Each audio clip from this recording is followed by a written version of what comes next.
Hello friends, this is Rickettsia coxiella part 2.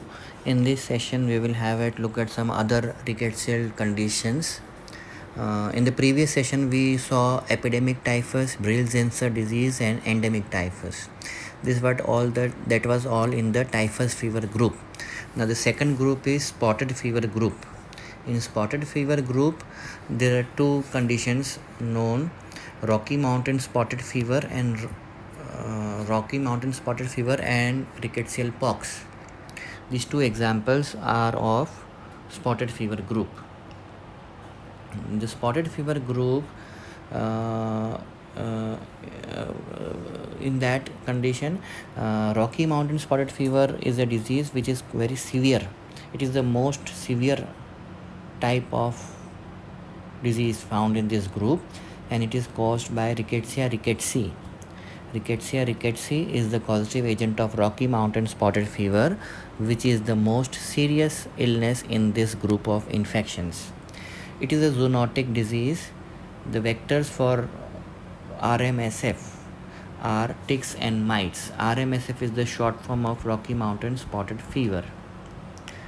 Ticks and mites are the vectors of Rocky Mountain spotted fever. Rickettsia rickettsii, Rickettsia japonica, Rickettsia africae, Rickettsia siberica, Rickettsia australis, Connori. These are various species of Rickettsia, and in spotted fever group all are tick-borne rickettsial infections except one, that is Rickettsia akari, which is mite-borne. ठीक है, एक rickettsia अकारी अकेला might born infection करता है, बाकी सारे rickettsia इस group में टिक बॉर्न इन्फेक्शंस करते हैं. और ticks are not harmed by their condition. They remain infected for life and they are transmitted by feces or by bite of the ticks. What is the target site in case of spotted fever group?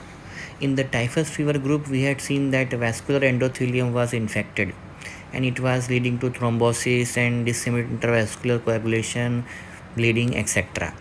In spotted fever group also, human vascular endothelial cells are infected and an inflammatory reaction will occur.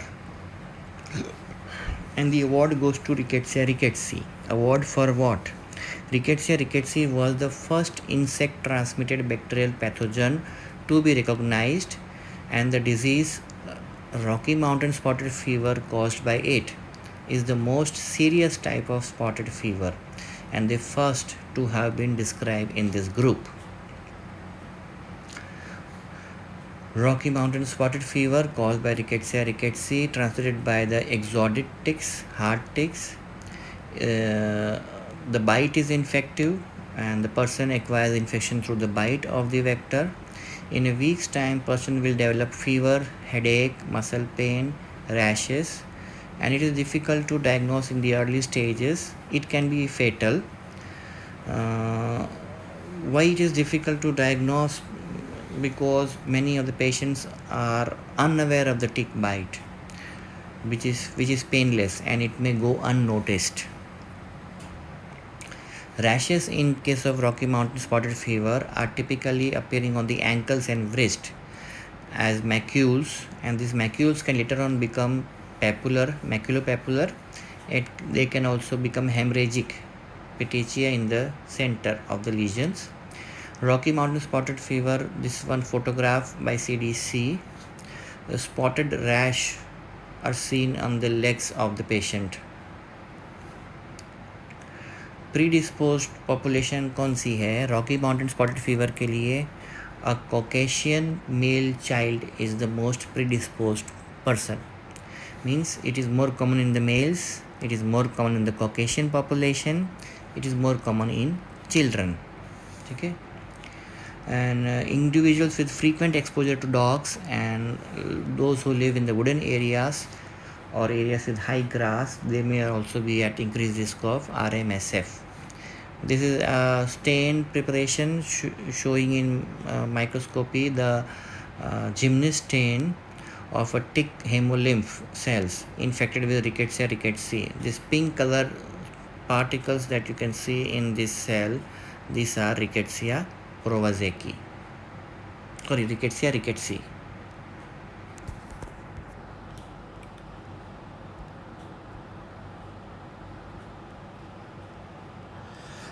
Chloramphenicol and tetracycline in 1940s were discovered, and that led to sharp decline in RMSF cases because they were effective against this condition. Today, doxycycline is the drug of choice for RMSF. Dog ticks. What ticks?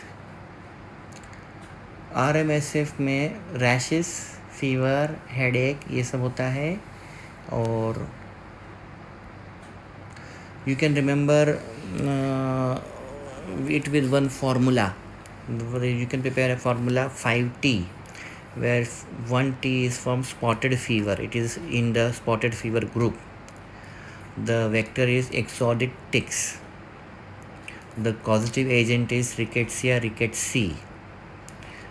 Transmission occurs by bite, and it occurs in Rocky Mountain areas. So 5 properties of this condition RMSF can be remembered as a formula 5T: spotted fever, exotic ticks, Rickettsia rickettsii, bite, and Rocky Mountain. Then second condition is rickettsial pox. Rickettsial pox is caused by Rickettsia akari, and Rickettsia akari is mite borne, while other rickettsia in this group are tick borne. This is a self-limited condition. It is a mild condition. It is a vesicular exantheme. It resembles chickenpox, so it is known as rickettsial pox. The reservoir is domestic mouse Mus musculus, and it is also called vesicular or vericilliform rickettsioses. In Rickettsia akari or this rickettsial pox, you can remember some features by a formula 3M. The domestic mouse Mus musculus is the reservoir. It is transmitted by mite, while other spotted fever group are transmitted by ticks. This one is transmitted by mite, and the infection is mild. Mild infection transmitted by mite, and reservoir is Mus musculus. Then next condition is scrub typhus. Scrub typhus is caused by Orientia shushugamushi, and it is a zoonotic disease. Scrub typhus is also known as sugar-borne typhus. So we saw typhus fever group and spotted fever group as two groups of diseases caused by Rickettsia genus. Now the second genus is genus Orientia, जिसमें pathogen है Orientia shushugamushi, which causes scrub typhus or sugar-borne typhus, and this condition is a zoonotic disease. Shushuga means dangerous and mushi means insect or mite. So a dangerous infection caused by a mite. It is prevalent in various Asian countries. Even it is present also in India. And how did it get its name scrub typhus? It got its name from the vegetation that harbors the vector. Scrub vegetation बोलते हैं, उस type के areas में ये disease होती है, scrub vegetation वाले areas में. And it is an occupational problem among military personnel and local resident in such areas, and vector is the larval stage of the trombiculid mites. The larval stages will transmit. The trombiculid mites का जो larval stage है उसको shigar बोलते हैं, और these shigars they transmit the infection. So this is called sugar-borne typhus also. Scrub typhus or sugar-borne typhus. The host, various rodents and birds, they act as reservoir host, and human being is accidental host. So it is zoonotic disease. A suitable climate, if it is there, moisture, scrub vegetation, such environment will favor the prevalence of this disease. But it has been found that besides scrub vegetation, sandy beaches and mountain deserts and equatorial rainforest, they also harbor this disease condition. In scrub vegetation, there are mite islands. Islands means such localities where lots of mites live. And in these mite islands, the larvae of mites are also there. These larvae are known as shigars. And whenever people pass through these mite islands, they can be bitten by these shigars. And through the shigars, the person can acquire this infection. The lesion, when the infected shigar feeds, it inoculates the host with the etiological agent of scrub typhus. The infection begins with the local multiplication. A papule will be formed, which will later ulcerate, and a black eschar formation will take place. Regional lymphadenopathy will take place. There is one term known as zoonotic tetrad. What is zoonotic tetrad? There are 4 factors which are necessary for the existence of this disease condition. One is Orientia shushugamushi, the causative agent.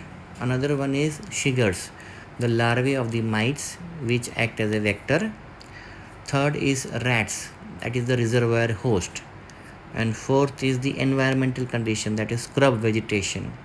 So when these 4 conditions are fulfilled, when all these 4 conditions are there, then only the disease can remain prevalent, and so this is known as zoonotic tetrad for this zoonotic disease condition: Orientia shushugamushi, Shiggers, rats, and scrub vegetation.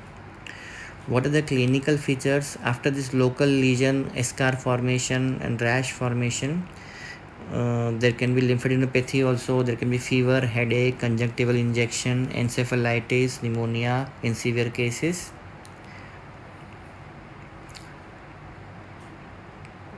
It can be acquired by man from rats through the bite of Shiggers. Rats are the reservoir host.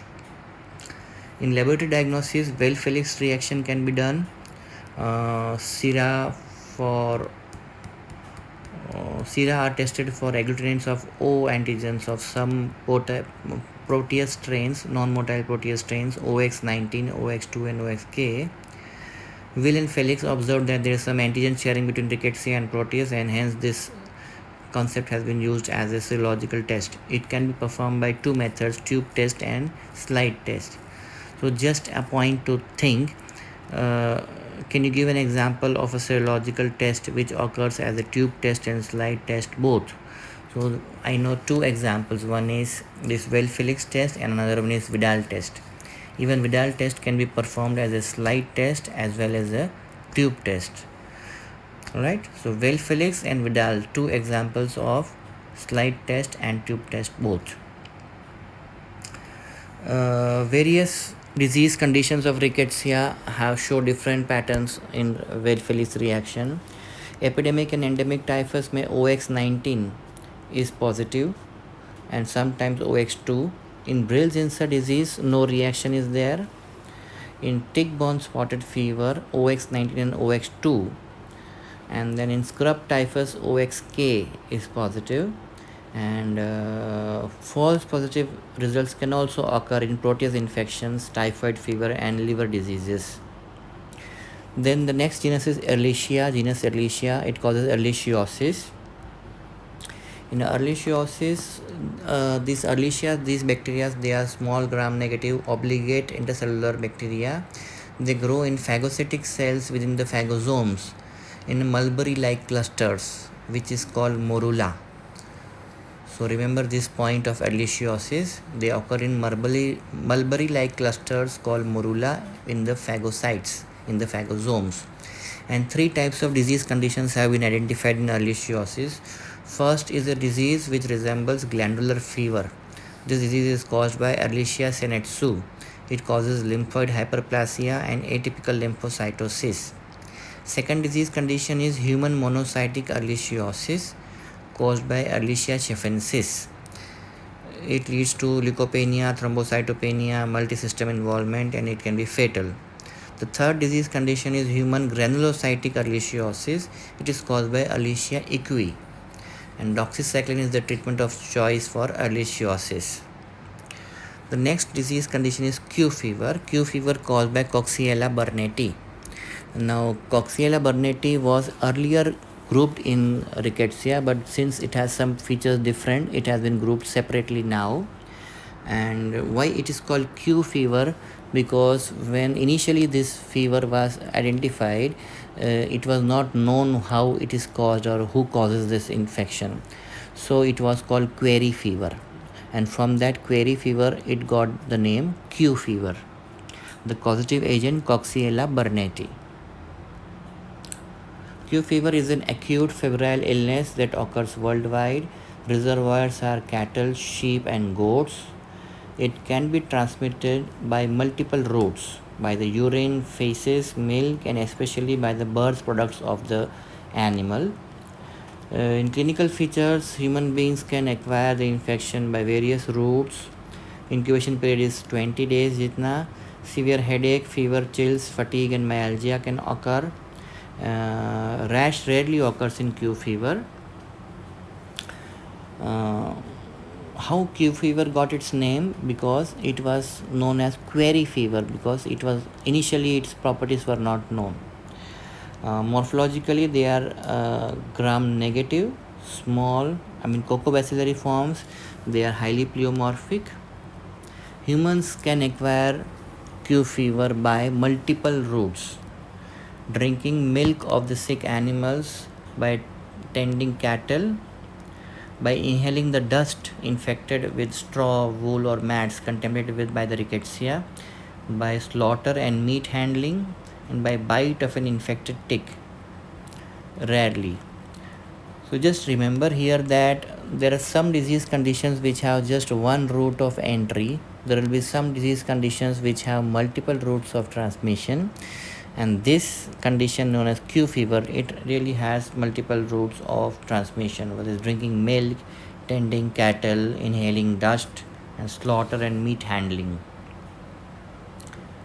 Sheep, cattle, and goats, they are the reservoir of Q fever, and human beings are accidental host. This is a zoonotic condition. Clinical syndrome, it is a self-limited febrile illness. Pneumonia, endocarditis, hepatitis, osteomyelitis can occur. Q fever in the immunocompromised is more severe. In infancy, it is also severe. It can lead to neurological manifestations like encephalitis, aseptic meningitis, dementia, etc. Human beings can acquire through inhalation of aerosols or contact with animals. It will spread through heterogeneous route. It can lead to pneumonitis, endocarditis, granuloma formation, and exits generally none in man. Human is an accidental host. Lab diagnosis, serology can be performed, complement fixation test, and indirect immunofluorescence test. In isolation from the blood, sputum, or other specimen, it can be isolated, but it is not recommended because of the hazard to the laboratory personnel. To prevent Q fever infection, vaccines can be given to all the people who are at risk of acquiring this infection, like veterinarians, investigators in the animal industry. Okay. Various vaccines have been tried and they are successful. Using only seronegative sheep in research facilities will prevent outbreaks of Coxiella burnetii infection in these institutions. Vaccines from formalin killed whole cells, trichloroacetic acid extracts, and attenuated strains have been prepared, and person to person spread does not occur, and so no need to isolate the patients hospitalized with Q fever. That completes the part 2 of Rickettsia and Coxiella. We just recollect once that there are 3 genera: Rickettsia, Orientia, and Ehrlichia in the family Rickettsia, and then there is one separate organism known as Coxiella burnetii which causes Q fever. In Rickettsia, typhus fever group and spotted fever group we saw. In typhus fever group, epidemic typhus, Brill-Zinsser disease, and endemic typhus. And in spotted fever group, Rocky Mountain spotted fever and rickettsial pox are examples. Then genus Orientia leads to scrub typhus or Orientia schigamashi is the organism. It leads to scrub typhus or sugar-borne typhus. And genus Ehrlichia leads to ehrlichiosis. With this, we end the session. Thank you.